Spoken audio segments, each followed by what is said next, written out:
To remove the shift knob, once you've popped off the leather boot protector thing, there's a metal pin that you have to pull down and out. I'm using a pry tool here that works best, and so you gotta slide it, slide it behind the pin and pull it down and pull it out. There's a little notch on there that keeps it from just coming out, but once you pop it off, it slides right out just like that. And then to take the knob off, you just pull the shift safety mechanism and just pull the knob right up. And your new one, just install it the same way you took this off. And that pin, you just have to line it up with the 2 holes on the side.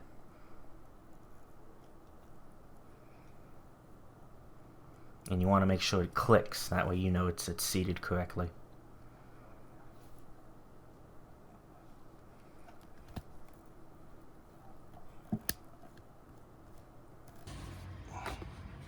Okay, once you pull the pin out, press your knob and pull it straight up, just like that.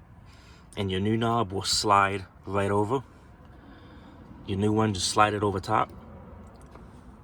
Make sure it gets pushed down all the way. I click the button just to make sure it's seated properly and whatnot. And then that pin just slides right back into place.